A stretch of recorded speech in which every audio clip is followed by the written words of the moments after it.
నమస్కారం ఘంటారావానికి స్వాగతం. ముందుగా ప్రధానాంశాలు. ఇవాళే రైతుల ఖాతాల్లోకి అన్నదాత సుఖీభవ నిధులు. ప్రకాశం జిల్లాలో పథకానికి శ్రీకారం చుట్టనున్న సీఎం.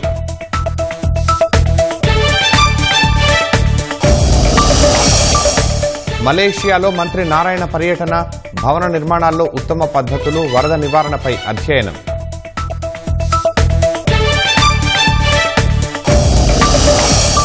కానిస్టేబుల్ కొలువు సాధించిన వారిలో అధిక భాగం పట్టభద్రులే. 67.24% డిగ్రీ అంతకు మించి చదివిన వారే. అరగంటలోని ఆస్తి రిజిస్ట్రేషన్తో పాటు మ్యుటేషన్ పూర్తి. సేవలు సులభతరం చేసిన ప్రభుత్వం.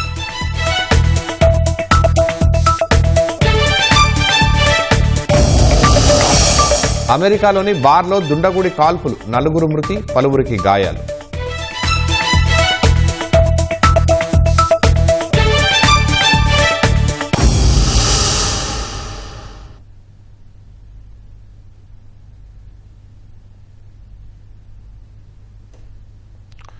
తిరుమల శ్రీవారిని కేంద్ర మంత్రి నితిన్ గడ్కరీ దర్శించుకున్నారు. శుక్రవారం రాత్రి తిరుమలకు చేరుకున్న గడ్కరీ గాయత్రి నిలయంలో బస చేశారు. ఇవాళ ఉదయం వీఐపీ ప్రారంభ విరామ దర్శన సమయంలో కుటుంబ సమేతంగా స్వామివారి సేవలో పాల్గొన్నారు.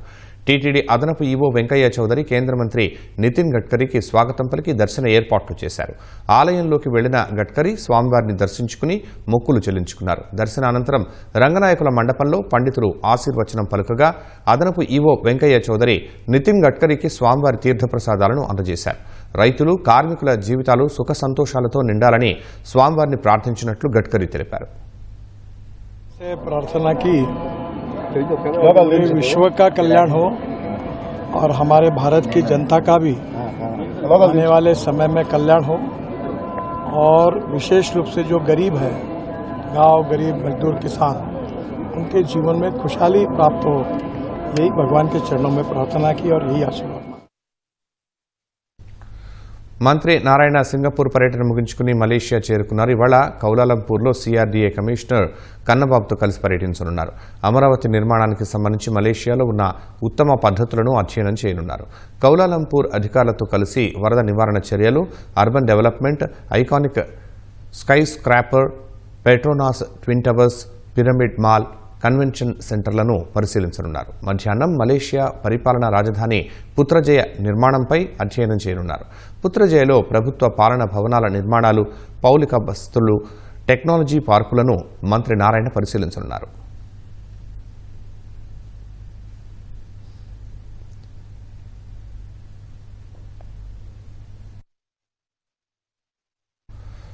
రాష్ట్రంలో కానిస్టేబుల్ ఉద్యోగాలకు ఎంపికైన 6,024 మందిలో 810 మంది అంటే 13.44% బీటెక్, ఎంటెక్, బీసీఏ లాంటి సాంకేతిక కోర్సులు చేసిన పట్టభద్రులే ఉన్నారు.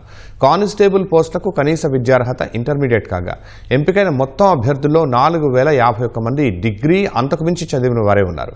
MBA, MCom, MSc, LLB, MA వంటి ఉన్నత విద్య చదివిన వారు ఎక్కువగానే ఉన్నారు.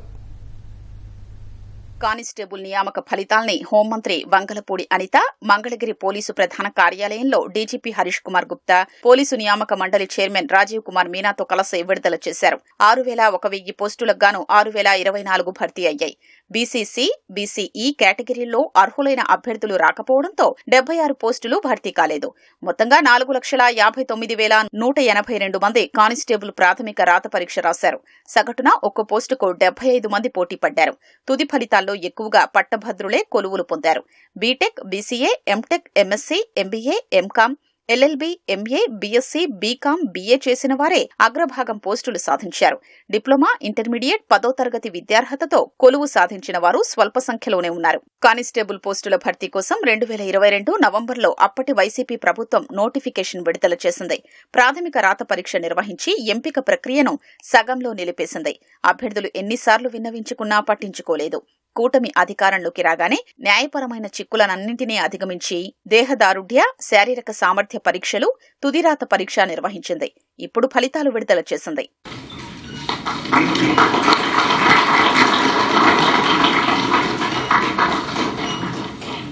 మొత్తం 200 మార్కులకు గాను 168 మార్కులతో విశాఖ జిల్లా అచ్యుతాపురానికి చెందిన గండి నానాజీ సివిల్ విభాగంలో మొదటి ర్యాంకు సాధించారు. విజయనగరానికి చెందిన గొర్లె రమ్యామాధురి 159 మార్కులతో మహిళల్లో అగ్రస్థానంలో నిలిచారు. అనకాపల్లి సమీపంలోని పూడిమడకకు చెందిన మేరుగ అచ్యుతరావు 144.5 మార్కులతో ఏపీఎస్పీ విభాగంలో టాపర్గా నిలిచారు. సివిల్ విభాగంలో మొత్తం 3,580 కానిస్టేబుల్ పోస్టులకు గాను 1,063 మంది మహిళా అభ్యర్థులు ఎంపికయ్యారు. ఉద్యోగాలకు ఎంపికైన అర్హుల జాబితాను పోలీసు నియామక మండలి వెబ్సైట్లో పొందుపరిచారు. కానిస్టేబుల్ ఫలితాల్లో విజయనగరం ఉమ్మడి జిల్లా యువతీ యువకులు సత్తా చాటారు. విజయనగరం ఉమ్మడి జిల్లాలో 134 కానిస్టేబుల్ ఉద్యోగాలకు 133 మంది ఎంపికయ్యారు. వీరిలో 46 మంది మహిళలు ఉన్నారు. దుమ్మెద గ్రామంలో ఒకే కుటుంబానికి చెందిన అన్నదమ్ములు వెంపడాపు వాసు, వెంపడాపు శ్రీను ఉద్యోగాలు సాధించారు. గజపతి నగరం మండలం గంగచోళ్లపెంటకు చెందిన ఇద్దరు అన్నదమ్ములు కానిస్టేబుల్ ఫలితాల్లో కొలువులు సాధించారు. నేను కానిస్టేబుల్ ఉద్యోగానికి ఎంపికైనందుకు సంతోషంగా ఉంది. అలాగే నాతో పాటు మా ఊర్లో కూడా మరొక 4 మంది, మొత్తం కలిపి మా గ్రామంలో 5 మంది కానిస్టేబుల్ ఉద్యోగులకు ఎంపికైనందుకు చాలా మా ఊరంతా సందడిగా ఉంది. నాకు కూడా చాలా ఆనందంగా ఉంది. మా ఊరు పేరు నిలబెట్టినందుకు గర్వంగా ఫీల్ అవుతున్నాను. కానిస్టేబుల్ రిజల్ట్స్లో ఎంపికైనందుకు చాలా ఆనందంగా ఉంది. నాతో పాటు మరో 4 కానిస్టేబుల్గా ఎంపికైనందుకు చాలా సంతోషంగా ఉంది. దీనివల్ల మా ఊర్లో చాలా ఆనందకరంగా పండుగ వాతావరణం ఉంది. గోదావరి వరద గణనీయంగా తగ్గినప్పటికీ కోనసీమ ప్రాంతంలోని లంక గ్రామాల ప్రజలకు రేవులు దాటడం తప్పటం లేదు. ధవళేశ్వరం బ్యారేజీ నుంచి 3,70,000 క్యూసెక్ల వరద నీటిని సముద్రంలోకి వదిలారు. 5 రోజుల క్రితం బ్యారేజ్ నుంచి సముద్రంలోకి 5,30,000 క్యూసెక్ల వరద నీటిని విడిచిపెట్టారు. 5 రోజులతో పోలిస్తే వరద ప్రవాహం బాగా తగ్గింది. అయినప్పటికీ కోనసీమ ప్రాంతంలోని బూరుగులంక, అరిగెలవారిపేటతో పాటు చుట్టుపక్కల ఉన్న లంక గ్రామాల ప్రజలు మరపడవల్లో రాకపోకలు సాగిస్తున్నారు. ఉపాధి కోసం వ్యవసాయ కూలీలు రేవులు దాటి ఇబ్బందులు పడుతూ పనులకు వెళుతున్నారు. కూటమి ప్రభుత్వం సూపర్ 6 హామీల అమలులో భాగంగా అన్నదాత సుఖీభవ పథకాన్ని ఇవాళ అమలు చేయనుంది. ప్రకాశం జిల్లా దర్శి మండలం వీరాయపాలెంలో ఈ పథకాన్ని ముఖ్యమంత్రి చంద్రబాబు లాంఛనంగా ప్రారంభించనున్నారు. రాష్ట్రంలోని 46,85,838 మంది రైతులు లబ్ధి పొందుతారు. మొదటి విడతలో రాష్ట్ర వాటాగా ఒక్కో రైతుకు 5,000 చొప్పున మొత్తం 2,342,92 లక్షల నిధుల్ని వారి ఖాతాలో ప్రభుత్వం నేరుగా జమ చేయనుంది. రైతుకు ఆర్థిక భరోసా కల్పించడం, సాగుకు ప్రభుత్వం నుంచి సాయం అందించేందుకు ఎన్నికల్లో ఇచ్చిన హామీ మేరకు నేడు అన్నదాత సుఖీభవ పథకాన్ని సీఎం చంద్రబాబు ప్రారంభించనున్నారు. కేంద్ర ప్రభుత్వం ఇచ్చిన నిధులతో పాటు కొంత రాష్ట్ర ప్రభుత్వ సాయము కలిసి అన్నదాత సుఖీభవ పథకం ద్వారా లబ్దిదారులకు అందించనున్నారు. పథకంలో భాగంగా ఒక్కో రైతుకు 3 విడతల్లో 20,000 రూపాయల నగదు వారి ఖాతాలో జమ కానుంది. ప్రకాశం జిల్లా దర్శి మండలం వీరాయపాలెంలో సీఎం చంద్రబాబు ఈ పథకాన్ని నేడు ప్రారంభించనున్నారు. ఏడాదికి కేంద్రమిచ్చే 6,000 సాయంతో కలిపి రాష్ట్ర ప్రభుత్వం మరో 14,000 ఇవ్వనుంది. మొదటి, రెండో విడతల్లో 5,000 చొప్పున, మూడో విడత 4,000 రూపాయల్ని రాష్ట్ర ప్రభుత్వం అందించనుంది. ఈ 14,000ను 3 విడతలుగా అందించాలని గతంలోనే నిర్ణయించారు. కేంద్రం మొదటి విడతగా 2,000 చొప్పున 831,51,51 లక్షల రూపాయల్ని రైతులకు సాయం చేయనుంది. దీంతో ఇవాళ కేంద్ర రాష్ట్ర ప్రభుత్వాలు కలిపి ఒక్కో రైతుకు 7,000 జమ చేసినట్లవుతుంది. మరోవైపు అన్నదాత సుఖీభవకు సంబంధించి 59,750 గ్రీవెన్స్లు నమోదు కాగా వాటిలో 58,464 దరఖాస్తుల్ని పరిష్కరించారు. ఈ పథకంపై సందేహాల్ని నివృత్తి చేసేందుకు 155251 టోల్ ఫ్రీ నంబర్ను అందుబాటులో ఉంచారు. అన్నదాత సుఖీభవ రైతులందరికీ అకౌంట్లో డబ్బులేసే కార్యక్రమానికి శ్రీకారం చుడుతున్నాం. నేను ఒకటే మాట చెప్పాను, మేము 14,000 రూపాయలు ఇస్తాం, కేంద్రం 6,000 రూపాయలు ఇస్తుంది. 2 కలిపి ఒక్కొక్క రైతుకి 20,000 రూపాయలు మీ అకౌంట్ లో వేసే బాధ్యత నాదని చెప్పాను. ఇంత మునుపు గవర్నమెంట్ 12,500 ఇస్తామని 7,500 ఇచ్చారు. 7,500 నుంచి ఒకేసారి 14,000కు పెంచిన ఘనత ఈ ప్రభుత్వానిదని చెప్పి నేను మీకు తెలియజేస్తున్నా. ఏది రైతు ప్రభుత్వం, ఏది రైతు వ్యతిరేక ప్రభుత్వం మీరే ఆలోచించాల్సిన అవసరం ఉంది. ముఖ్యమంత్రి పర్యటనకు అన్ని ఏర్పాట్లను ప్రభుత్వ యంత్రాంగం పూర్తి చేసింది. మంత్రి డోలా శ్రీ బాలవీరాంజనేయ స్వామి ఏర్పాట్లను పర్యవేక్షించారు. తొలి విడత కేంద్ర ప్రభుత్వం ఇచ్చే 2,000తో కలిపి రాష్ట్ర ప్రభుత్వం వాటా 5,000 కలిపి 7,000 రూపాయలని రైతుల ఖాతాల్లో జమ చేయడం జరుగుతోంది. వీరాయపాలెం గ్రామంలో ఈ కార్యక్రమాన్ని ప్రారంభించడం ప్రకాశం జిల్లా ప్రజల యొక్క అదృష్టంగా మేము భావిస్తున్నాం. ఇంతకుముందు ఏ ప్రభుత్వంలో కూడా ఇంత ఇదిగా పెద్ద మొత్తంలో రైతులకి మేలు చేసిన ప్రభుత్వాలు లేవు. దర్శిలో ఇవాళ నిర్వహించబోయే కార్యక్రమానికి సీఎం చంద్రబాబుతో పాటు పలువురు మంత్రులు హాజరు కానున్నారు. ఇతర ప్రాంతాల నుంచి జన సమీకరణ చేయకుండా కేవలం వీరాయపాలెంలో రైతులతో కార్యక్రమం నిర్వహించనున్నారు. అన్నదాత సుఖీభవ ప్రారంభించిన అనంతరం సీఎం రైతులతో ముఖాముఖి మాట్లాడతారు. అనంతరం పార్టీ కార్యకర్తల సమావేశం నిర్వహించనున్నారు. ఆస్తి రిజిస్ట్రేషన్తో పాటు మ్యూటేషన్ సేవలు సులభతరం చేస్తూ కూటమి ప్రభుత్వం విప్లవాత్మక మార్పునకు శ్రీకారం చుట్టింది. స్థలాలు, పొలాల రిజిస్ట్రేషన్, మ్యూటేషన్ కోసం మున్సిపల్ కార్పొరేషన్ కార్యాలయాల చుట్టూ తిరగాల్సిన పని లేకుండా చేసింది. ఆటో మ్యూటేషన్ ప్రక్రియ ఆగస్టు 1 నుంచి రాష్ట్రంలోని 17 మున్సిపల్ కార్పొరేషన్ల పరిధిలో అందుబాటులోకి తీసుకువచ్చింది. ఈ నూతన ప్రక్రియ ద్వారా అరగంటలోనే ఆస్తి రిజిస్ట్రేషన్తో పాటు మ్యూటేషన్ పూర్తవుతుంది. విజయవాడలోని 4 సబ్ రిజిస్ట్రార్ కార్యాలయాల్లో ఆటో మ్యూటేషన్ అమల్లో ఉంది. సాంకేతికతను ఉపయోగించి తక్కువ సమయంలోనే ఆస్తి రిజిస్ట్రేషన్ ప్రాసెస్ని పూర్తి చేస్తున్నామంటున్న registration and stamps department deputy inspector general A రవీంద్రనాథ్తో మా ప్రతినిధి కనకారావు ముఖాముఖి. ప్రభుత్వం రాష్ట్రంలో సరికొత్త ఆలోచనకు శ్రీకారం చుట్టింది.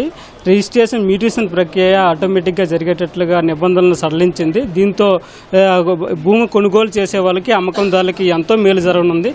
మనతో రవీంద్రనాథ్ గారు రిజిస్ట్రేషన్ అండ్ స్టాంప్ అధికారి ఉన్నారు. ఆయన అడిగి మరిన్ని విషయాలు తెలుసుకుందాం. సార్ చెప్పండి, ప్రధానంగా దీంతో ప్రజలకు ఎలాంటి మేలు జరగనుంది?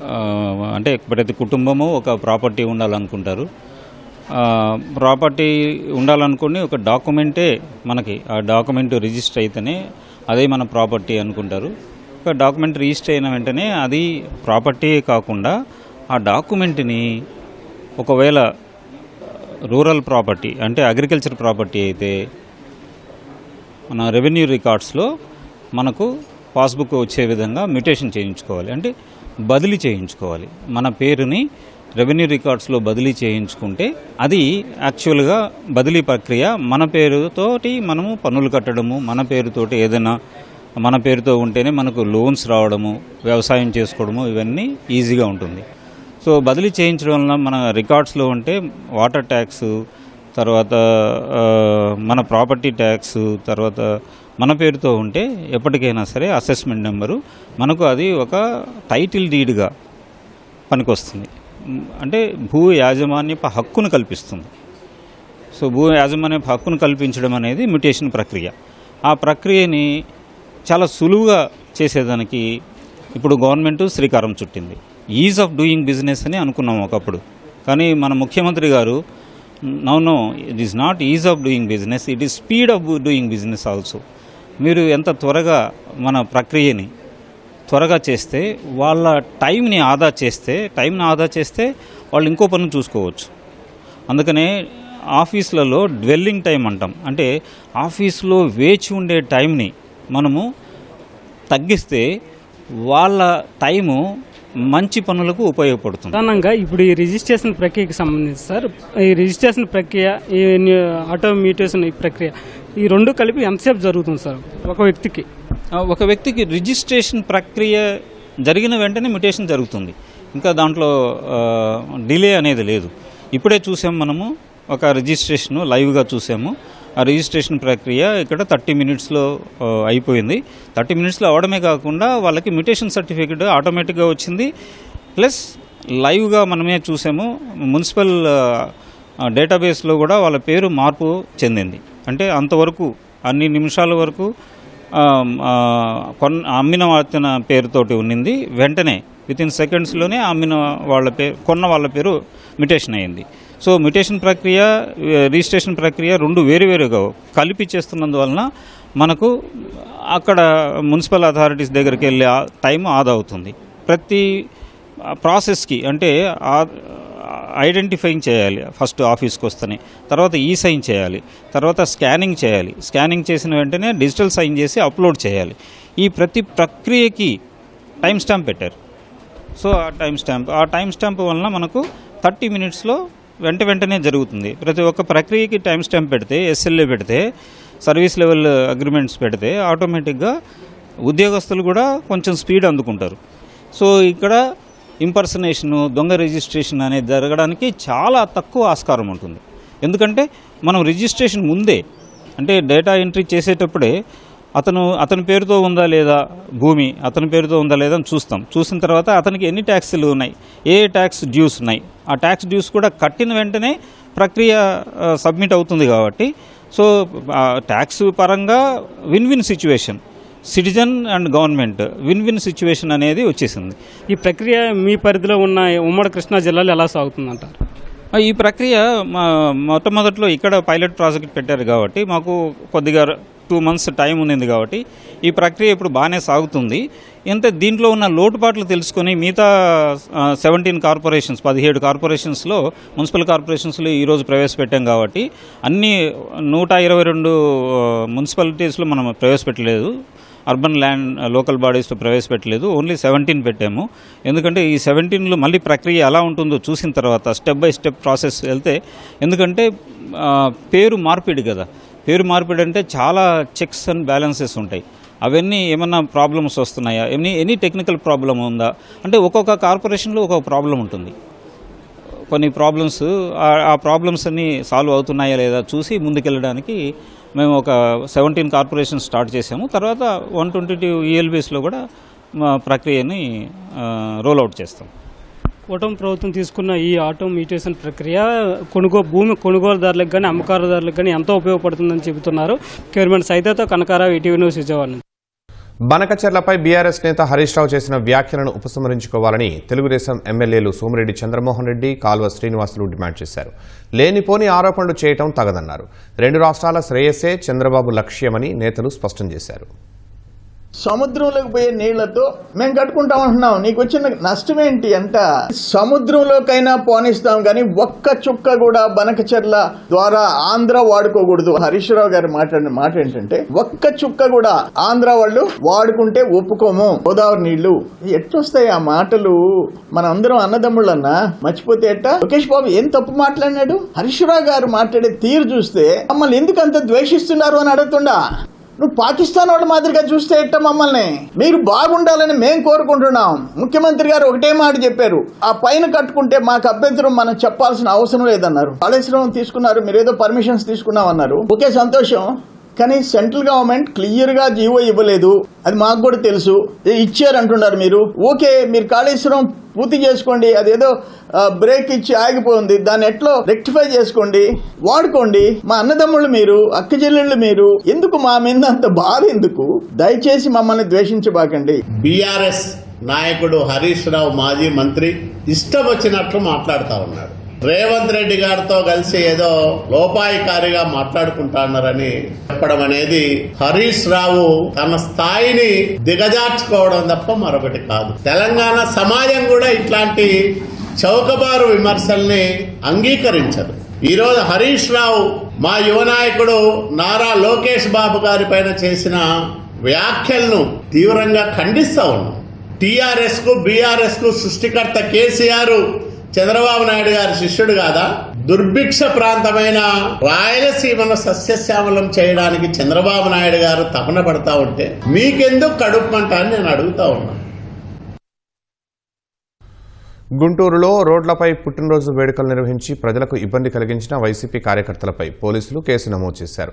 నెహ్రూ నగర్లో గత నెల 30వ తేదీ రాత్రి స్థానిక వైసీపీ నాయకుడు వినోద్ జన్మదిన వేడుకలను రోడ్డుపై నిర్వహించారు. వినోద్ అనుచరులు బాణసంచా కాల్చుతూ వాహనదారులను ఇబ్బందులకు గురిచేశారు. ప్రశ్నించిన వాహనదారుల్ని బెదిరించారు. దీనిపై ఫిర్యాదు రావడంతో వైసీపీ కార్యకర్తలపై కొత్తపేట పోలీసులు కేసు నమోదు చేశారు. ప్రజలకు ఇబ్బంది కలిగేలా రోడ్లపై పుట్టినరోజు వేడుకలు నిర్వహిస్తే చట్టపరంగా చర్యలు తీసుకుంటామని గుంటూరు తూర్పు డీఎస్పీ అజీజ్ తెలిపారు. క్రియేట్ చేయడం జరిగింది, క్రాకర్స్ కూడా కాల్చడం జరిగింది రోడ్డు మీద. దాని మీద కేసు నమోదు చేయడం జరిగింది. దానిలో వీళ్ళ మీద కూడా కఠిన చర్యలు తీసుకుని పడతాయి. అట్లాగే నేను మిగతా వాళ్ళు కూడా హెచ్చరించేది ఏంటంటే, మీ బర్త్డే వేడుకలు చేసుకున్నామంటే మీ ఇంట్లో చేసుకోండి, అంతేగాని రోడ్ల మీద మీరు కార్లు ఆపి ఆ బర్త్డే కేక్ కట్ చేసుకుంటా గోల చేస్తుంది, పబ్లిక్ న్యూసెన్స్ అవుతుంది. దాని మీద పోలీసు వారు చర్య తీసుకోవడం జరుగుతుంది. కాబట్టి ఎటువంటి బర్త్డే వేడుకలు కూడా మీరు రోడ్ల మీద చేసుకోకూడదు. అట్లాగే ట్రావెలర్స్ కి బళ్ల మీద వెళ్లే వాళ్ళకి ఆటంకం కలిగించకూడదు. దాని మీద కఠిన చర్యలు తీసుకోబడుతుంది. కాబట్టి ఎటువంటి పరిస్థితుల్లో మీరు ఇక్కడ రోడ్ల మీద మీ బర్త్డే వేడుకలు జరుపుకోకూడదని నేను హెచ్చరిస్తున్నాను. ఈటీవీ ఈనాడు ఆధ్వర్యంలో తిరుపతిలోని అన్నమాచార్య, కృష్ణా జిల్లా నిమ్మపూర్లోని ఏపీఆర్జేసీ ఇంజనీరింగ్ కళాశాలల్లో సైబర్ నేరాలపై అవగాహన సదస్సులు జరిగాయి. ఈ కార్యక్రమాలకు ఏఎస్పీ రవి మనోహరాచారి, డీఎస్పీ శ్రీలత హాజరై విద్యార్థులకు సైబర్ నేరాలపై అవగాహన కల్పించారు. వ్యక్తిగత సమాచారాన్ని సామాజిక మాధ్యమాల్లో పోస్ట్ చేయవద్దని, డిజిటల్ అరెస్టులు, నకిలీ మెసేజ్ల విషయంలో అప్రమత్తంగా ఉండాలని సూచించారు. సైబర్ నేరాలపై నిర్వహించిన అవగాహన సదస్సు ఎంతగానో ఉపయోగపడిందని విద్యార్థులు తెలిపారు. ఎవరి భవిష్యత్తు వాళ్ళ చేతుల్లోనే ఉంది. దీని రెండో ఆలోచన ఏం లేదు. భవిష్యత్తు తల్లిదండ్రుల చేతిలో లేదు. తల్లిదండ్రులు ఎంతవరకు సహాయం చేసేంత వరకు, వాళ్ళకు ఇన్వెస్ట్ చేసేంత వరకు, డబ్బులు ఇచ్చేంతవరకు. కానీ చదువుకోవాల్సింది, పరీక్ష రాయాల్సింది, పాస్ కావాల్సింది, సొసైటీలో ఒక స్థాయికి రావాల్సింది పిల్లలే. Because of this, social media influences on this youth, drug abuse, sexual abuse, and the consequences of all these things are well explained by the police people. So I thank you, the media, for projecting the things in a beautiful way. And awareness program మా స్టూడెంట్స్కి అయితే చాలా ఉపయోగమైంది.